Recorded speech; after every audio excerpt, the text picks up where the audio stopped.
처음엔 그저 작은 나라라고 생각했어요. 그런데 구텐베르크보다 78년 앞선 금속 활자를 봤죠. AI 시대에 가장 적합한 문자가 15세기에 나왔다고요? 유네스코 심사관이었던 제가 오히려 한국에서 배웠습니다. 이제 그 놀라운 이야기 함께 알아보러 가실까요? 그 전에 1초면 누를 수 있는 구독과 좋아요 눌러주시면 영상 제작에 큰 힘이 됩니다. 저는 엘레나 크라우제, 독일 출신 유네스코 문화유산 심사관입니다. 미넨대학에서 동양미학으로 박사학위를 받았고 세계 각국의 문화유산을 평가하는 일을 해왔어요. 그런 제가 한국의 문화유산을 심사하게 될 줄은 몰랐습니다. 그날 아침 사무실에서 이메일 한 통을 받았죠. 한국전통미술의 세계문화유산 가치논의 심사를 맡으라는 내용이었습니다. 처음엔 의아했어요. 왜 하필 저인가 하는 생각이 들었죠. 유럽 학계에선 한국은 늘 중국과 일본 사이에 끼인 작은 나라, 그들 문화의 아류라는 인식이 강했으니까요. 저 역시 그런 생각에서 자유롭지 못했습니다. 동양미학을 공부하면서도 한국 문화에 대해서는 정작 깊이 들여다보지 않았어요. 중국의 당나라 예술, 일본의 에도시대, 작품들에 비해 한국 미술은 눈에 띄게 연구 자료가 적었으니까요. 이 작은 나라가 무엇을 보여줄 수 있을까? 출장을 준비하며 이런 생각이 머릿속을 맴돌았습니다. 주변 동료들도 엘레나, 그냥 형식적인 심사로 끝낼 일이야 라고 말했어요. 하지만 전문가로서의 책임감이 있었죠. 최소한 공정한 판단은 해야 했습니다. 비행기에 올라 한국 관련 자료를 펼쳤어요. 책을 넘기는 제 손이 무겁게 느껴졌습니다. 중국과 일본의 그림자 속에서 한국만의 독창성을 어떻게 찾을 수 있을까? 창밖으로 보이는 구름들을 바라보며 생각했죠. 머릿속에는 이미 몇 가지 결론이 내려져 있었습니다. 빨리 끝내고 돌아갈 심사, 그저 그런 보고서 하나. 인천공항에 내리자 낯선 공기가 폐부를 채웠어요. 눈에 들어온 건 초현대적인 공항 시설이었습니다. 예상과 달랐죠. 서울로 향하는 공항철도에서 창밖을 내다보며 생각했습니다. 이곳에서 과연 무엇을 발견할 수 있을까? 그때는 몰랐어요. 이 여정이 제 인생을 완전히 바꿔놓을 거라는 사실을. 단순한 업무 출장이 아닌 제 세계관을 뒤흔들 여행의 시작이었다는 것을요. 서울에 도착한 다음 날 대학에서 열린 학술 세미나에 참석했습니다. 세계 각국의 문화유산 전문가들이 모인 자리였어요. 그곳에서 중국계 프랑스 학자 장의를 만났죠. 첫 인상부터 불편했습니다. 장의는 한국 문화재에 대해 이야기하면서도 끊임없이 중국 기원론을 강조했어요. 직지심체요절은 물론 중요한 문화재지만 결국 중국 인쇄기술의 아류에 불과합니다. 반가사유상 역시 중국 국위시대 불상의 영향을 받은 작품이죠. 장의의 말에 한국 학자들의 표정이 굳어졌습니다. 그런데 더 놀라운 건 아무도 적극적으로 반박하지 않는다는 점이었어요. 식사 자리에서 장의는 계속해서 말을 이어갔습니다. 동아시아 문화는 하나의 큰 흐름이니 한국만의 독창성을 지나치게 주장하는 건 의미가 없어요. 직지와 반가사유상은 모두 동아시아 전체의 문화적 유산이죠. 그때 저도 모르게 입을 열었습니다. 장의 박사님, 당신이 한국 문화를 소비만 하고 이해하지 못하는 이유가 뭔지 아세요? 테이블이 조용해졌어요. 선입견을 가지고 바라보기 때문 아닐까요? 문화란 표면적 유사성이 아니라 그 깊이와 독창성에 있는 것 아닐까요? 장의는 빙그레 웃으며 대답했습니다. 크라우제 박사님, 감정에 치우치지 마세요. 역사적 사실을 바탕으로 이야기합시다. 증거가 있나요? 그 순간 부끄러움이 밀려왔어요. 저는 정말 한국 문화를 제대로 알고 있었을까요? 감정적으로 대응한 것 같아 당황스러웠죠. 하지만 동시에 이상한 분노가 일었습니다. 학자로서 증명해야겠다는 결심이 들었어요. 장의의 얕은 웃음 뒤에 숨겨진 편견과 오만함이 제 학문적 자존심을 건드렸습니다. 호텔로 돌아와 밤새 자료를 찾았어요. 처음에는 반박할 근거를 찾기 위해서였죠. 하지만 점점 더 깊은 호기심으로 바뀌어갔습니다. 한국 문화의 독창성, 그것은 정말 존재하는 것일까? 단순히 국가적 자존심이 아닌 학문적 증거로 입증할 수 있는 것일까요? 다음 날부터 본격적인 조사를 시작했습니다. 감정이 아닌 사실을 바탕으로 이 작은 나라에 진실로 세계가 주목할 만한 문화적 가치가 있는지 확인하기로 했어요. 국립중앙박물관을 방문한 날은 제 인생의 전환점이었습니다. 처음엔 큰 기대 없이 발걸음을 옮겼어요. 그저 업무상 필요한 방문이라 생각했죠. 박물관에 들어서자 우선 그 규모에 놀랐습니다. 방대한 소장품과 체계적인 전시에 감탄했어요. 직지심체요절 복제본을 처음 마주했을 때의 충격을 잊을 수 없습니다. 유리 케이스 앞에 서서 설명을 읽었어요. 1377년 청주 흥덕사에서 금속 활자로 인쇄. 제 머릿속에서 날짜가 맴돌았죠. 1377년. 구텐베르크의 42행 성경보다 78년이나 앞선 금속 활자 인쇄본이라니.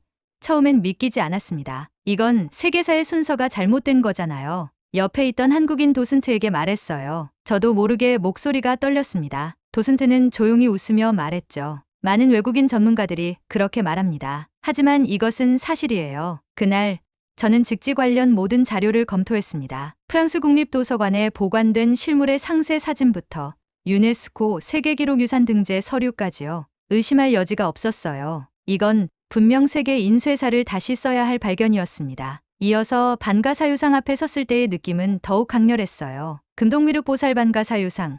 그 부드러운 미소와 깊은 사색에 잠긴 표정이 제 마음을 사로잡았죠. 조각상과 눈이 마주쳤을 때 이상하게도 눈물이 차올랐습니다. 조각상의 미소가 저를 꿰뚫어보는 듯했어요. 이런 경지의 예술작품이 어떻게 아류일 수 있을까? 중얼거렸습니다. 장외의 말이 얼마나 피상적이었는지 깨달았어요. 반가사유상의 표정에는 중국 굴상에서 볼 수 없는 인간적인 따뜻함과 지혜가 담겨 있었습니다. 백제대항로를 보았을 때는 정신이 아득해졌어요. 정교한 세공, 복잡한 상징성, 철학적 깊이가 압도적이었습니다. 마치 우주를 한 개의 향로에 담아낸 듯했죠. 이건 단순한 공예품이 아니었어요. 백제인들의 세계관과 미학이 집약된 작품이었습니다. 그날 밤 호텔 침대에 누워 천장을 바라보며 생각했어요. 내가 지금까지 얼마나 많은 선입견을 가지고 있었던가. 유럽 중심적 시각으로 세계를 재단하고 있었던 것은 아닐까?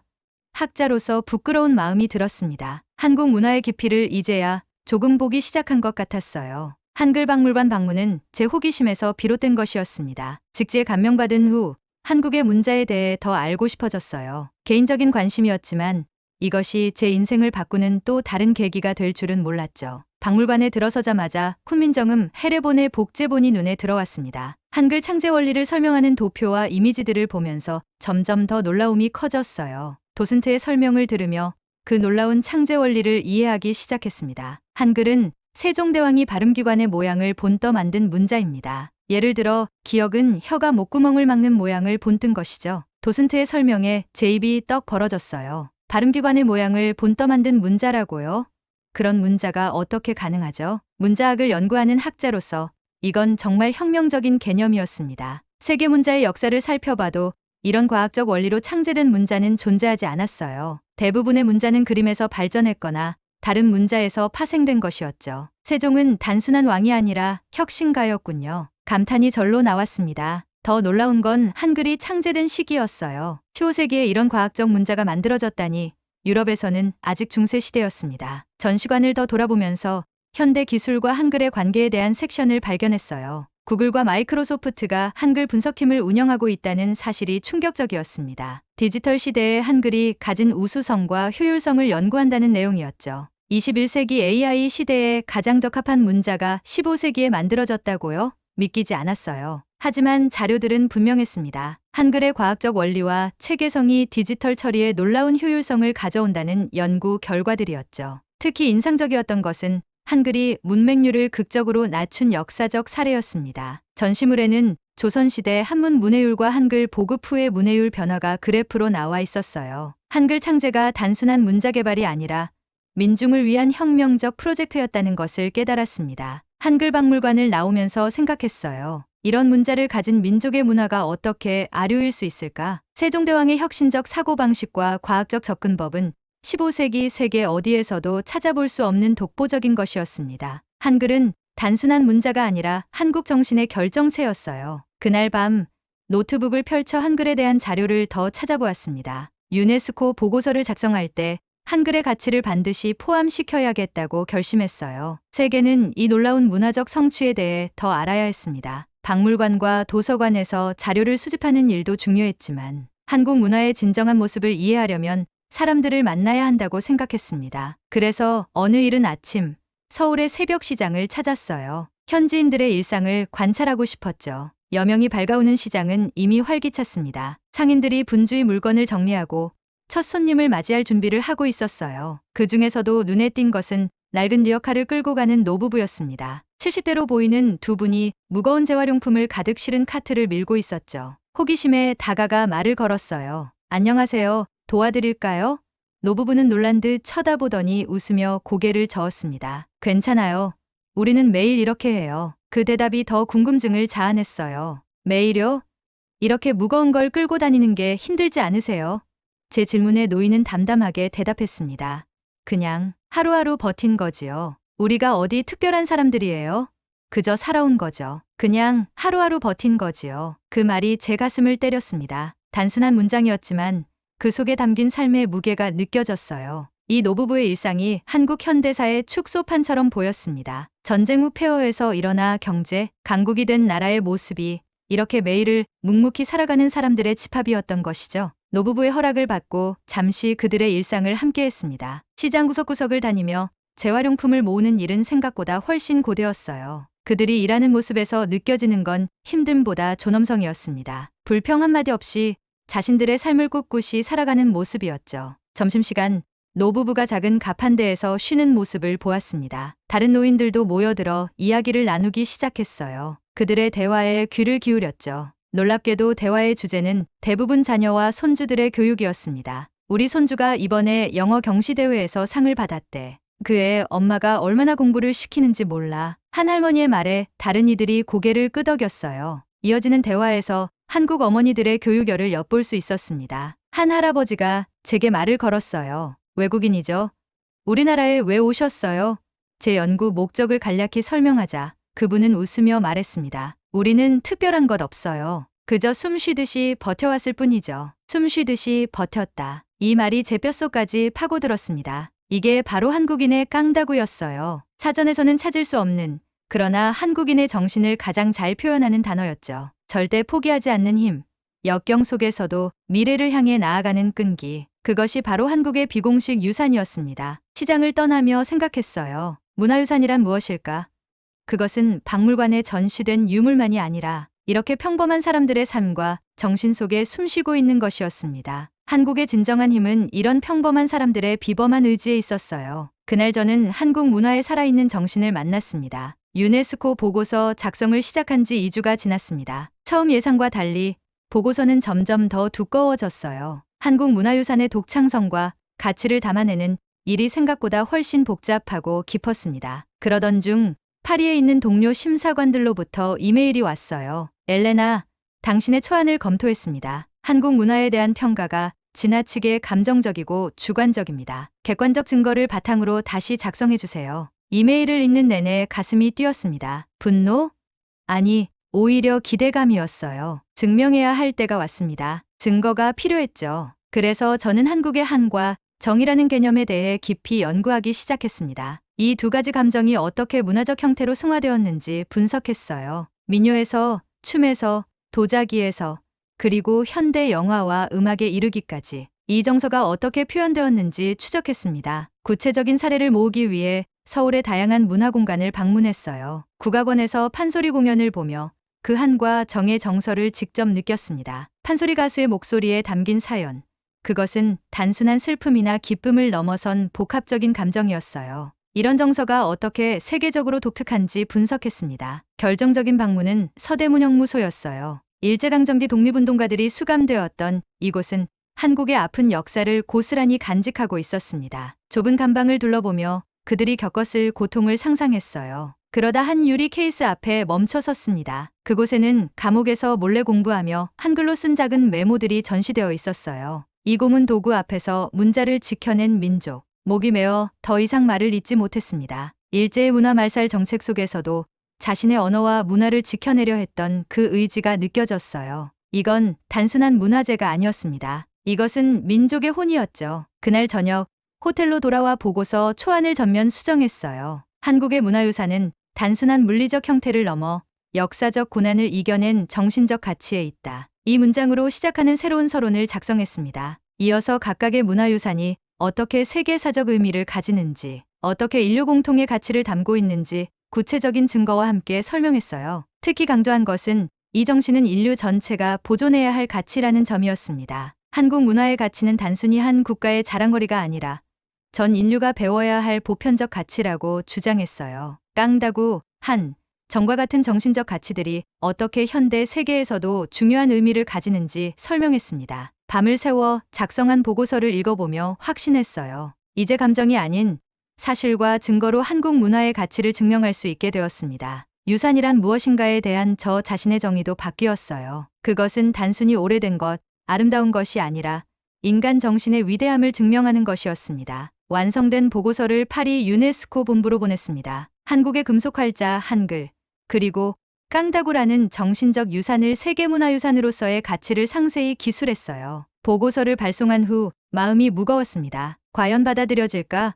유럽 중심의 문화재 평가 기준에서 벗어난 내용이었으니까요. 예상대로 반발이 있었습니다. 유럽 문화계에서는 엘레나는 감정에 치우쳤다는 비판이 쏟아졌어요. 특히 장의를 중심으로 한 학자들은 제 보고서를 학문적 객관성이 결여된 문화적 낭만주의라고 깎아내렸죠. 심지어 일부 동료들은 제가 한국에 매수되었다는 악의적인 소문을 퍼뜨리기도 했습니다. 어려운 상황이었어요. 하지만 이제 뒤로 물러설 수 없었습니다. 파리에서 열리는 공개 청문회에 참석하기로 결심했어요. 그곳에서 제 보고서를 직접 발표하고 모든 질문에 답하기로 했죠. 청문회 준비를 위해 더 많은 자료를 수집했습니다. 한국 문화유산의 가치를 입증할 확실한 증거들, 역사적 자료들, 비교 연구 결과들을 정리했어요. 청문회 날, 대강당은 학자들과 언론인들로 가득 찼습니다. 처음 단상에 올랐을 때 다리가 떨렸어요. 그러나 발표를 시작하자 모든 두려움이 사라졌죠. 저는 철저히 사실에 근거해 한국 문화의 독창성과 가치를 설명했습니다. 직지심 체어절은 구텐베르크보다 78년 앞선 금속활자본으로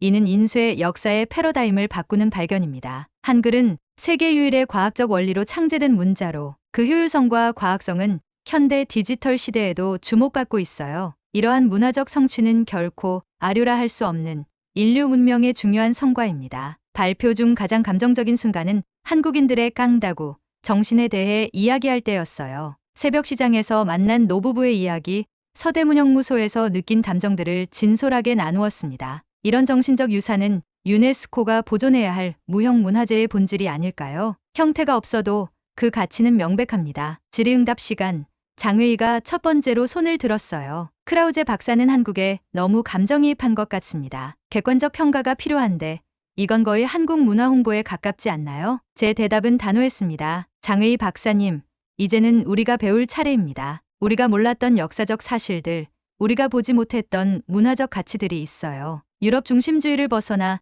진정한 세계 문화의 다양성을 인정할 때가 되지 않았을까요? 그 순간 청중 속에서 박수가 터져나왔습니다. 처음에는 몇 명이었지만 점점 더 많은 사람들이 박수를 쳤어요. 그들의 눈빛에서 공감과 이해를 읽을 수 있었습니다. 발표가 끝난 후 여러 학자들이 다가와 대화를 나누었어요. 많은 이들이 자신들도 기존의 편견을 제고해야겠다고 말했습니다. 한 노학자는 제 손을 꼭 잡으며 말했죠. 당신 말이 맞아요. 그 작은 나라가 세계의 미래였던 거예요. 우리가 몰랐을 뿐이죠. 그날 저녁 호텔 방으로 돌아오는 길에 가슴이 벅찼습니다. 학문적 진실을 위해 싸운 것뿐인데 마치 커다란 승리를 거둔 것 같은 기분이었어요. 이제 세상은 한국 문화의 진정한 가치를 보기 시작할 것입니다. 청문회 이후 1년, 저는 작은 거인의 유산, 한국에서 배운 것들이라는 책을 출간했습니다. 한국 문화유산을 연구하며 겪었던 개인적 여정과 학문적 발견을 담은 책이었어요. 예상치 못하게 이 책은 베스트셀러가 되었습니다. 많은 독자들이 한국 문화에 대한 새로운 시각을 얻었다고 전해왔어요. 책 출간 후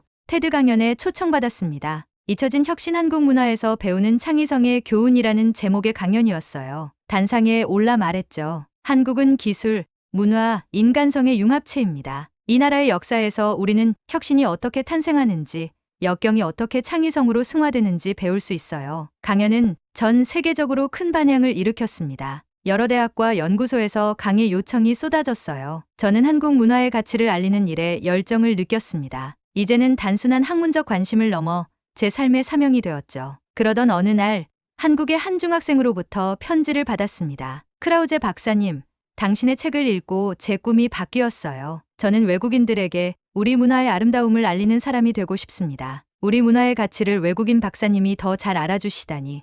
처음엔 부끄러웠지만 이제는 자랑스러워요. 이 편지를 읽으며 눈물이 흘렀습니다. 제가 한 일이 단순한 학문적 연구를 넘어 한 사람의 인생에 영향을 미쳤다니요. 이것이야말로 제가 찾던 학문의 진정한 의미였습니다. 최근에는 한국학연구재단을 설립했어요. 젊은 학자들이 한국 문화를 연구할 수 있도록 지원하는 단체입니다. 유럽과 한국을 오가며 강연하고 연구하고 문화 교류의 다리를 놓는 일을 하고 있죠. 사람들은 종종 물어봅니다. 왜 한국에 그렇게 헌신하게 되었나요?